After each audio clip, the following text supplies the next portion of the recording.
Hey guys, welcome to The Community, the podcast devoted to home service businesses who desire to make an impact while making an income. Each week, you will hear real stories of people that decided to do it their way and start a business and get on a journey that is a fun one.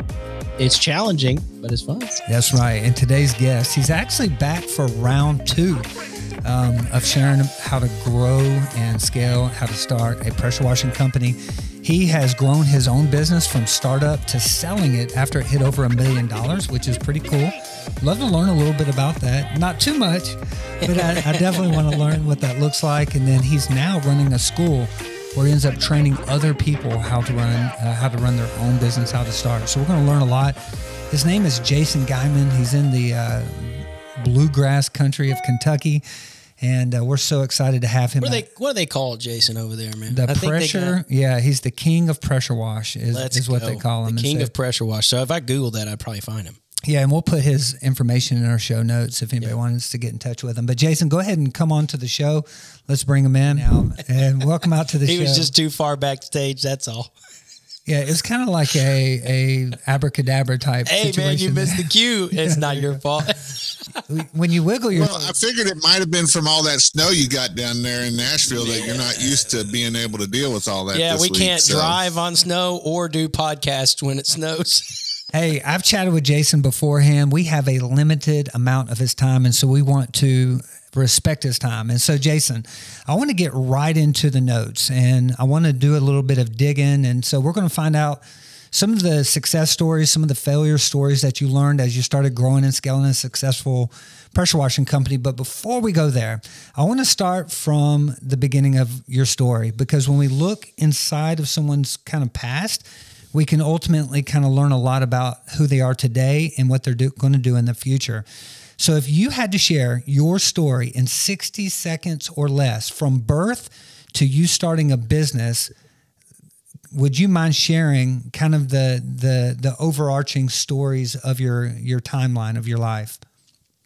Absolutely. So I started off and I was homeschooled from 2nd grade on, and I was one of the weird kids back in the day when homeschooling wasn't cool, back in the 80s and the early 90s. And so I was, again, homeschooled from 2nd grade all the way up.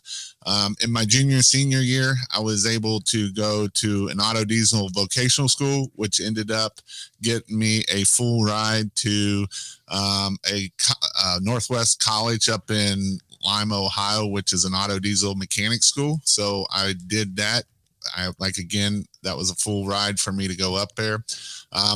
Also growing up, I did go to church, and I did Royal Rangers. And so it's a lot like Boy Scouts, but into Royal Ranger side of things. I did get my gold medal of achievement back in the day in the early 90s, which is like the top thing you can get in there. So that was a pretty cool thing that I was able to achieve also. So from there, I was an auto diesel mechanic. I worked on heavy equipment, big earth movers, D8s, D9s, D10s, worked on D11, 631 big earth moving equipment. I did that for a few years. I did it for about 5-6 years. From there, I started working on fire trucks. At this time also, I got married and divorced. So I do have, it wasn't life as perfect as everybody thinks the first time around. And so through the divorce, I became a full-time firefighter. I started working on fire trucks. I became a full-time firefighter. At this time too, I also started, I joined a volunteer organization, which is Boone County Water Rescue in 2004. And so over the years, I was a full-time firefighter for 13 years for the city of Georgetown, Kentucky. And then this time is when, we were broke. My wife worked at Toyota headquarters, but she didn't make a lot. I didn't make a lot because I was a full-time firefighter. That's when I started my pressure washing business in 2012. I decided to start looking into starting a pressure washing business to just get extra cash so we could pay some debt off and go on vacations. And from there, I was able to grow my business to in 2018. We grew it and sold it in 2018, hit over $1 million. in revenue. And so from there, wow. I started King of Pressure Wash. In 2020 came along. I took early retirement, or kind of quit the fire department, and started teaching full time in helping people start and grow businesses. And then in 2023, again, I'm still a volunteer for this volunteer organization, Boone County Water Rescue. We do scuba diving in the Ohio River. You can't see nothing, but we do evidence collection and a lot of body recoveries in the river. And so that is something that I still do. And as of August, I actually became the captain of it. And I did that for myself to help build my leadership skills even better, and everything that I've learned and teach so that I can learn it better. And so from that, I've taken our organization was a kind of a dying organization. It was getting down to less than 30 members, and within 6 months we're up to 25%. We're up to 40 members. Let's go. Dude, congratulations on that, man. That's awesome. Hey, I'm going to interrupt for a second because we've got a phenomenal opportunity for you. If you've been thinking about opening your own pressure washing company, I'd like to invite you to a free webinar. There we'll talk about the pros and cons of opening a pressure washing, and you'll get to chat with our team about whether or not you should launch a pressure washing company in your city or not. To register for this free event, go to pressurewashingpastor.com, scroll down to the little registration button, it's blue, and click on it, and we'll take care of the rest. I look forward to seeing you there. Have a great day. Now back to our show. Hey, I want to point out maybe 2 or 3 things that you shared about. Is it okay if we dig in and get a little personal on some of the questions that you asked? One thing you mentioned was you went through a divorce, and I could imagine that some of the individuals that might be listening or watching this may end up inside of that similar situation where they're in the middle of things going south. Do you remember the time that everything that was going on that even led to the divorce?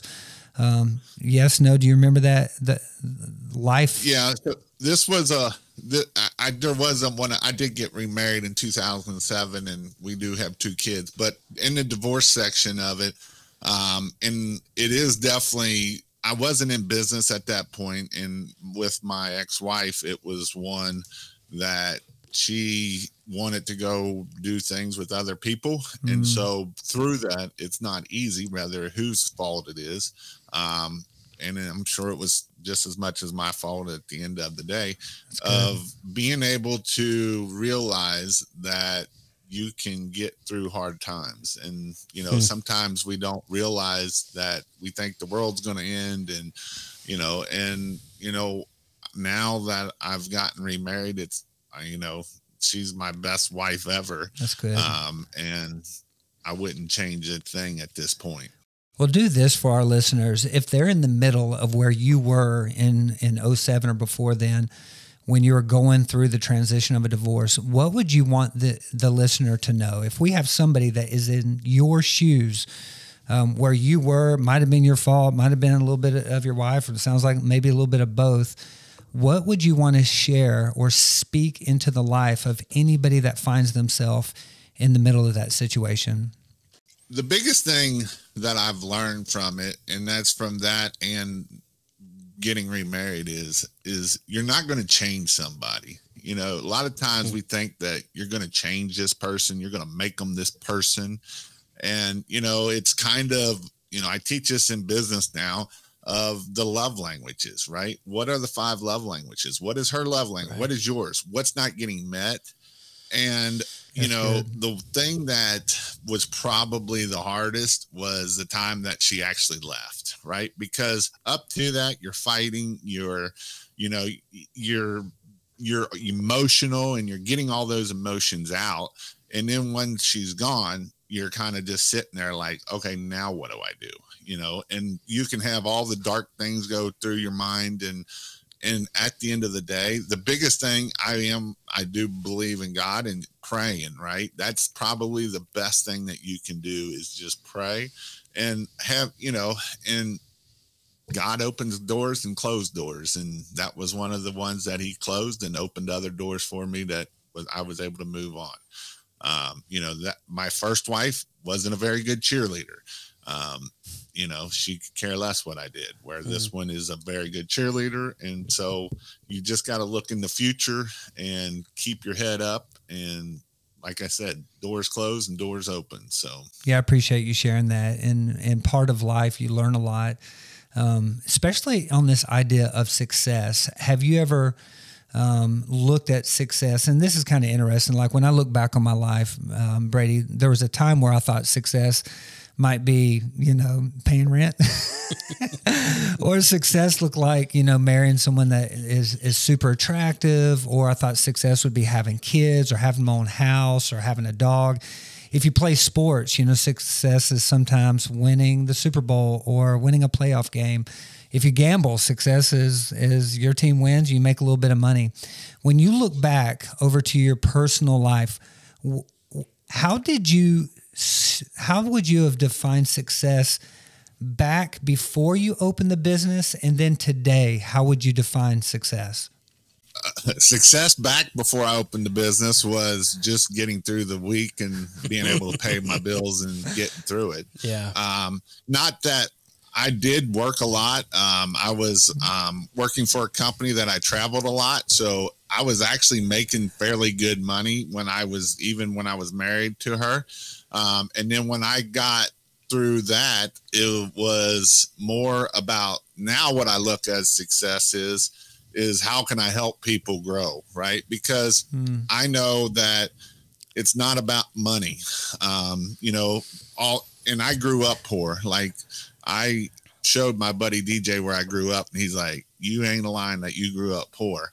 And so, it's one of those things that now you have to get out of that mindset. We talk a lot about mindset, and that's a mindset that you got to get out of. And it's not an easy one to do. And you can fall back into it a lot easier than you think, of that poor mindset. I can't hire this person. I can't do this. I can't do that. Or, that's too expensive, or whatever it might be. But once you learn that that's not what success is, and everybody's definition of success is completely different. Yeah. I know a lot of people in business think that, if I hit this number or I hit that number, I'm going to be successful. And they're working 70, 80 hours a week, and they're letting their family life go to hell, basically, right? They're letting that fall apart because we're not spending. So what I look at success now is how can I spend more time with my family? I've got a 15-year-old daughter. She's got 3 years, and she's going to be gone, not gone, but out of the house, moved on. And so what I look at as success is how can I spend more time with my kids? How can I spend more time with my wife? So that way we can become closer. And that's what I look at as success is now. Yeah, Jason, when I hear you talk about starting with a mindset, for us, mindset is also everything. To identify your why, not just inside of your business, but hey, what's your why on earth? That's where we start with everything, is identifying that, because everything that comes out of that is a butterfly effect of your ultimate vision. So when I hear you talk about that, I align a whole lot with it. And yes, you're correct. We all do fall back into these moments where, maybe it's more negative, or hey, I can't do this, or I'm not good at this, or whatever. Do you have any applicable tools that you would share on here to redirect your mindset when you start going to that negative place? So the one thing that I've kind of is setting a calendar, kind of. So that way it's back to focusing on days that I need to get back to and following my calendar. Yeah. That's so good. That way, if I do get into those downspouts of it, I can start looking at what do I need to do so I can keep moving forward. And a lot of it is, again, how can I go and be with my family? How can we grow? How can I grow the business at the end of it? Yeah, I think that as human beings, we have this innate nature inside of us to desire growth. And I believe that is what some people's success looks like, and they never stop to smell the roses. They're in this, and I say this, I'm preaching to the choir. They're in this constant state of growth. And what I feel like we're talking about is like, hey, what is wealth? Like, are you wealthy in money? Are you wealthy in relationships or in love with your wife and your kids, or, you know, just your friends if you're not married? There's like a difference between, in my head, success and wealth. And I think that success to a lot of people looks like constantly winning. And if that is what I measured success on, I think I'd be a little upset. Because, I mean, it's just reality that we do desire to continue to grow. And I love the idea of what I feel like I hear you saying is like, you're buying your time. So when you put something on a calendar, it's decided. To share a quick story, this year with my wife, a part of, like, you can call it a New Year's resolution or whatever you want to call it, but what we decided was at least once a month, which may sound like nothing to some people, but for us, it was a big deal. At least once a month, we're going on a date.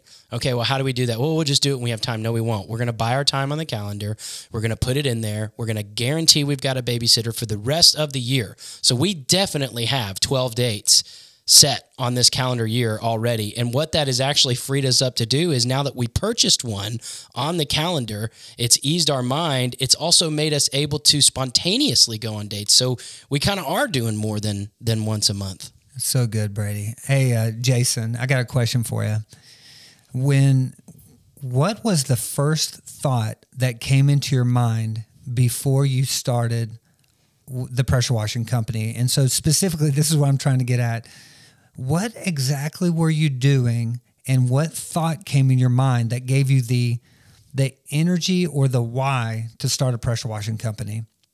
So the thought that came to my mind when I started my pressure washing company was from one of the other fire department guys. Said he was going to start a pressure washing business.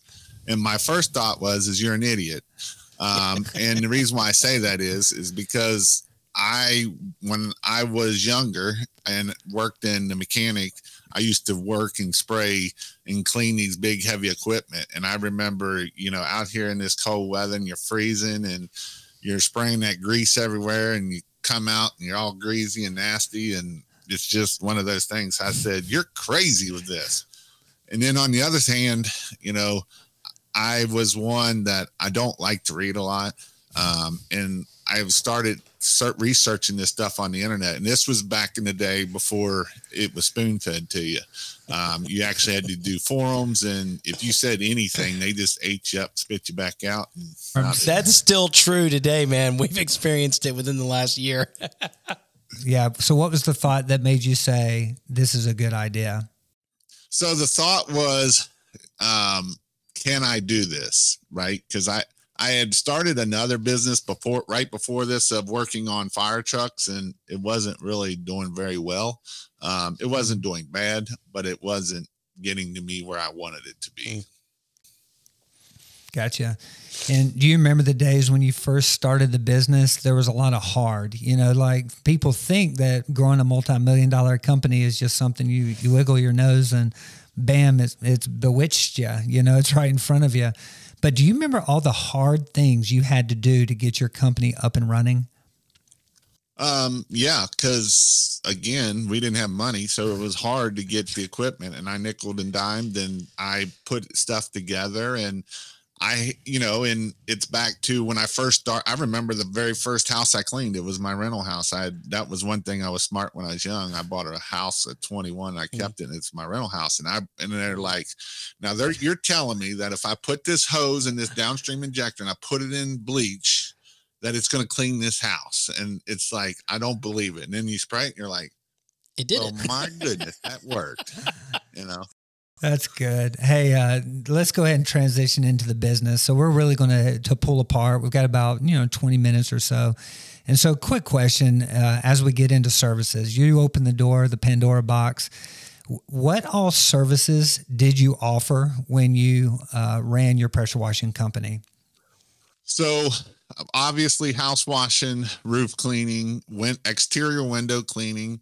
I did offer deck clean or sealing for about a year until I shut that back down, and I didn't like that.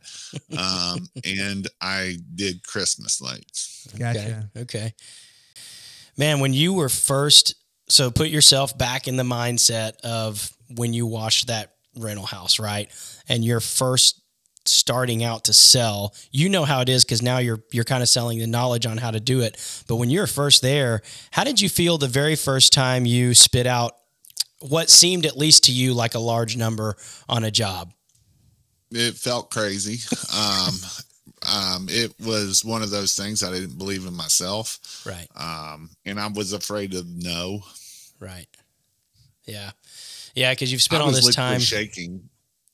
Yeah. I talked to a friend of mine last week. Ironically, he's a close friend. He's got a pressure washing company in the same town as us. And he struggles with the same thing where, you know, he'll tell me some of the jobs that he's selling it for. And I'm like, dude, you're not valuing your time, which is easy to say from a place of like sold so much that I'm desensitized to larger numbers. But what I'm desensitized to is no. That's really what I'm desensitized to, because I know it's realistic for people to say yes, and people will pay you money to do things on your time that they don't want to do. Hey, Jason, you said that you were literally shaking when you threw out those numbers. Do you remember the story or the location or the job or the numbers? Do you remember any details about that situation? So the one was, it was a gutter cleaning up in Ohio. And it came in off of, I actually was a $99 guy because I did, what's the one, Groupon. And right. So this guy actually called me versus buying it through Groupon. So I had it, so it said $200. And so, you know, that's how they sold the Groupon for $200 and I only got $100 back then. So I was able to get the extra $100, and I was sitting there at the firehouse because he called when I was at the firehouse, and I was just like, yeah, we can, are you good with that? He's like, yeah, that's good. I'm like, are you sure? I have so been there. Did it. And then the crazy part about this is like 3 years later, we get another job and we cleaned his driveway and the house. And it was like a $700-800 cleaning 2 or 3 years later. Now I want to share a small experience with, if there's any people out there that are watching right now that have just started their company, maybe you're even a year or two in and you're still trying to figure out how to get sales and then how to confidently do that.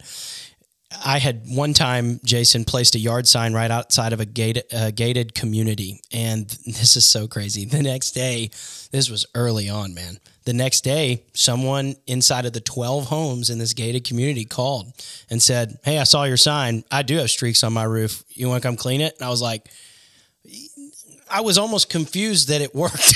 You know what I'm saying? And so I went out there, I looked at it, and I'll never forget. It was to date, you know, at that point, I mean, it was the largest residential roof wash we had ever sold, and it was $2,700. And I guess I had a similar thing where I was like, to me, that quantity of money is a used car. Like, so for people to be okay with paying that to clean streaks off their roof, even though I know we did a good job, even though I know we have great customer service, I knew all these things. I was just like, I cannot believe it. So when I said the number, I won't say I was shaking, but I was definitely like, there's no shot. He says, yes. He's like, all right, can we do it tomorrow? Like, just like that. And I was like, that's the immediate thought of every salesman. They go, dang, I should have said 3,700.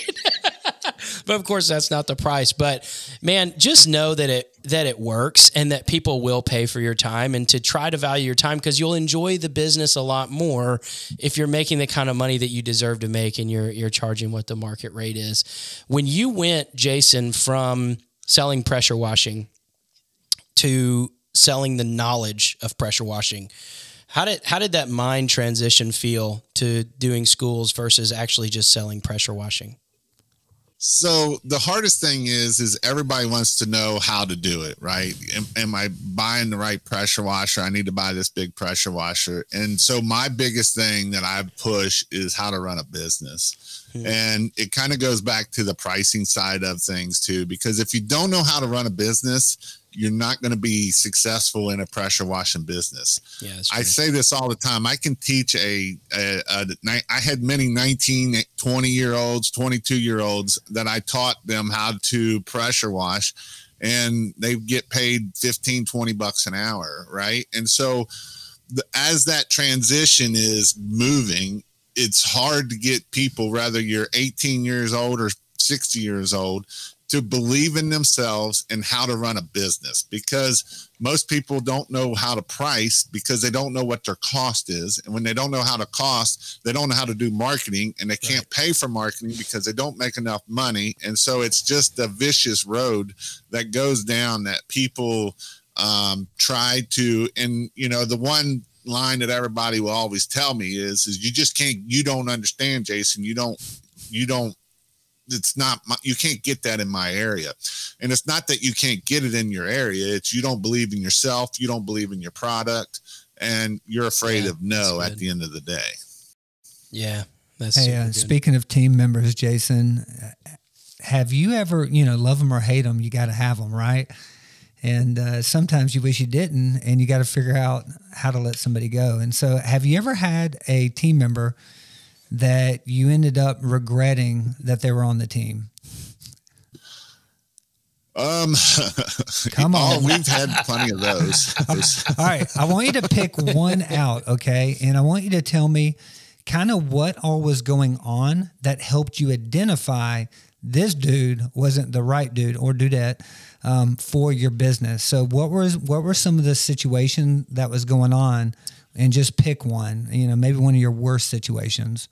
So the one, he was super smart. He actually went to UK and got a financial degree, and he right out of the college coming to work for me as a pressure washer. And he was a kid that, like I said, he was super smart. He wasn't dumb, but had zero common sense. And so the first thing he did is didn't raise the garage door all the way and ran the ladder into it and broke the garage door and the ladder and broke the whole ladder off of it. And then about 2 weeks later, he went and hooked the battery up, and he's driving down the road, hooked the battery up in the back of the van, and it's like melting down in the back of the van as he's driving, and the fumes are coming up in the front of it. And it was just one of those things like, dude, you need to go in the financial world and just go where you should be at. You should not be here where you're at right now. Yeah, it's so good. And so it kind of reminds me that if you're super smart, but you're oh man, I just lost the diagram that I was working on. Hey, how did you end up letting them go? So if someone ends up hiring this dude on their team and they're struggling, was it a struggle to let them go, or like how long did you wait before you made that decision and be like, he got to go?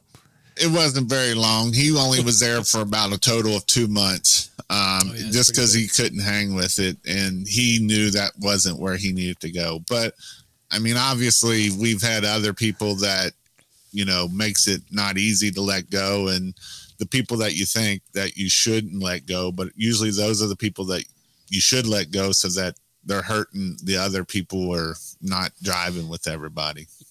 Jason, sometimes I wonder when people like that come into the business, a lot of times when people come into the business, they'll go into someone's business, learn, not just how to pressure wash, but maybe the systems of what they're doing to go and recreate it on their own to grow and sell. I think a lot of guys start pressure washing companies to grow and sell. For us, at this moment in our lives, it's not a grow and sell, it's a grow and scale, and let's try to bring ministry to the marketplace and grow abroad. For people who are watching out there that are looking more towards the grow and sell and getting in for that reason, when you sold your business, did it feel the way you thought it was going to feel? Nope. It was sadness, actually. It was kind of like your baby, letting go of your baby. It was another hard time in life of letting it go, because I didn't know the unknowns. And, a lot of times you think that you sell $1 million business, you're getting millions of dollars, and that's not the case. Right. And so that's the thing that, I've taught a lot of people of, if you're going to grow and scale, then you got to put systems in place. It's got to run without you. And then you will be able to sell it for a lot more. But a lot of people, you can grow a pressure washing business that can help you invest in other things that will help build wealth, and all you're doing is spraying water at the end of the day. And it's a pretty amazing thing that's what you can do. Yeah, that's good. That's a good point. Yeah, one of the things that you said that you focus in when you train people how to start or scale their business, you mentioned that you teach them the business part of it. And so when it comes to the operations of a business, have you ever walked through yourself or somebody through like a profit analysis of their service? I work on that a lot of times because I want to know what their profitability of it is. You know, I want to know what their average ticket is. I want to know all of those things, right? So that way I can say, are you okay? So you're telling me your average ticket is $300. You're telling me that you did $75,000, but yet you spent $65,000 to get there. How profitable are you? And you didn't even pay yourself yet. So how profitable are you in a business? All right. So if somebody is trying to figure out, well, yeah, I've got like 2 questions I want to dig in here, and I know we don't have a ton of your time, but if someone is trying to figure out the profitability of their services, so they were to write down all the services that they offer, window cleaning and pressure washing and deck cleaning and roof and whatever, Christmas lights, whatever services, what's an easy way, or is there kind of an easy way, or is it just hard to measure out the profitability? Do you have any nuggets or secrets on how someone can figure out like what's the profitability of a service? So it's not, I mean, it's one of those things that you got to look at of what it's costing you versus what you're actually making, and not what it's costing you and you doing the work, but you putting an employee in that position. You know, it's kind of like the book E-Myth of where he says to go and write out all the positions that you want your business to look like and put your name in there first. And then what I always tell people is put a dollar amount. What do you think that person is worth? Because as you want to grow and scale, you got a price on paying all of these people in positions so that you can make profit on top of it. Because if you're at this little amount here and you're not figuring all these other people in, then you will never be able to get to there. And so I always like to tell people price like you'll have a full-flown business, and they'll be like, well, I don't have all these other people. Great. Do you want those extra people? If you do, you got to start putting them in that framework. So that way, when you do start getting more and more jobs, it's going to start putting people into those positions. And at that time, I always tell people you're the most profitable when it's by yourself, right? And the hardest time for a business is about that 500 to about 1.2 million. In that range is one of the hardest places there's not a lot of profitability because you got a lot of money going out and not a lot of money coming in. That was actually going to be a follow-up question for me. There's relativity into this question because it's relative to your location, cost of living, what it's costing you to get soap, X, Y, and Z. Share with people as you grow and scale, what are you looking at $1 million worth of revenue with relativity generalized? What can profit margins look like for someone who doesn't want to work in the business at $1 million a year in revenue? You're probably if you got a good operational manager and you got good techs, you're probably not going to be at very good margins, right? You're probably going to be at the lower 15 to 20% range at that point, just because that's where it is. And 15% might even be a little bit high for that. Right. Yeah. I think sometimes when people break in, when people break in, you're in your first year, you do 130K and you've done all the work. It's like, oh, this is sexy, dude. I'm making tons of cash. I've got an 80% profit margin. They're like, people are fools for not growing and scaling a company, a pressure washing company. When you get there, it's different, especially because you're constantly striving for growth. So there's always reinvestment.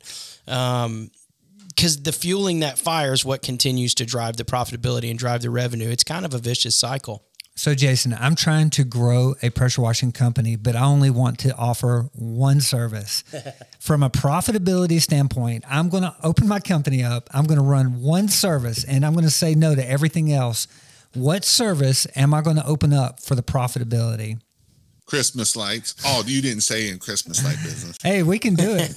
You can throw it. You can throw it out there. So did you nail Christmas lights, huh? Did you figure that out? Christmas lights is super profitable. Let's go. Absolutely. All right.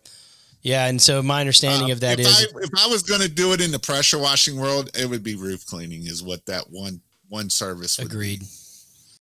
Agreed. Yeah, man. Yeah, why do you say roof cleaning? Because it's where you're going to get your high tickets at, and the cost isn't as much. Now you do have a lot of liability side of it, so you got more chances of killing things. You got more of that, but your average ticket, if you're only doing one service, if you're only doing house washing, your average ticket is probably going to be $600-700. Our minimum roof clean was $600, so our average ticket for roof cleaning was almost $900. So yeah, I love doing it. As an owner operator business, it's like that's the one service that you want to do. Dude. If I have to hire other people, it makes another thing. But if I was going to do one service and it's just me, it's a roof cleaning business. I think you're spot on. I've got one last question that I'm going to open up to just let you share what's on your heart, anything that you want to invite our listeners to check out that you're doing inside the marketplace. But if there was one service inside of the pressure washing business that you would get rid of from the pressure washing business. So let's say it's all of them. Okay. Let's say you've got all the traditional soft wash, residential, commercial that you have to offer. What is the one service you would get rid of? So if I had employees and I'm growing a business, the one service I would get rid of is roof cleaning. And I know that doesn't sound normal, but I had way more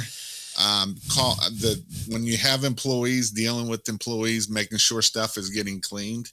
That was the one place that I worried more than anything. People falling off roofs, people not watering enough, getting people's clothes nasty, dirty, not nasty, dirty, but bleached out.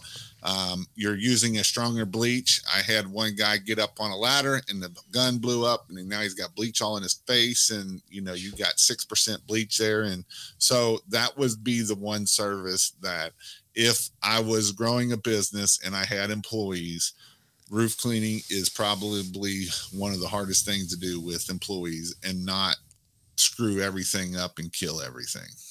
Yeah, that's good. Jason, you've been a super helpful guest. We're going to have you again on our show. We're going to go deeper inside of marketing and sales and operations. But what would be just the last thing, something that you're passionate about, something you want to share with our listeners if they wanted to find out more information about you and how to get in touch with you?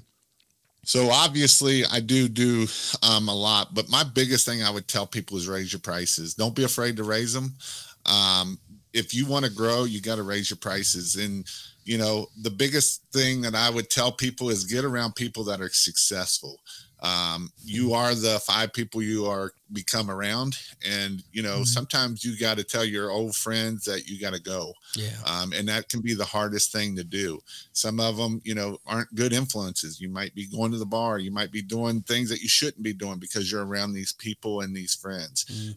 Sometimes even around your own family, you got to push that away a little bit because they can be negative Nellies. And so to be positive, you got to be positive. But on my side of things, if you want to go check out King of Pressure Wash, I do 2 lives a week, every Sunday and Thursday night. It's on YouTube also. You can check that out. I do in-person training. So it's a place that you can actually touch the equipment, use the equipment. And I also teach a lot about marketing because that is the number one thing that grows your business is marketing. Equipment doesn't grow your business. You can have $10, $20, $30,000 worth of equipment, and that does not grow your business. What grows your business is marketing, and going out there and flip rocks. Go talk to people. Don't be afraid of what's the worst they're going to tell you. No, awesome. Now you go find somebody else then. Hey, Jason, thank you for being a guest. Next time you're on, I want to go ahead and dig in, and we'll talk about it now, but I want to dig into this marketing conversation as far as like best ways with boots on the ground, paper products, digital. Next time you're on the show, would you mind us unpacking that conversation? Absolutely. I love talking about marketing. That's the best thing to talk about. We'll do that the next time we chat. So until next time, we'll see you later. Peace.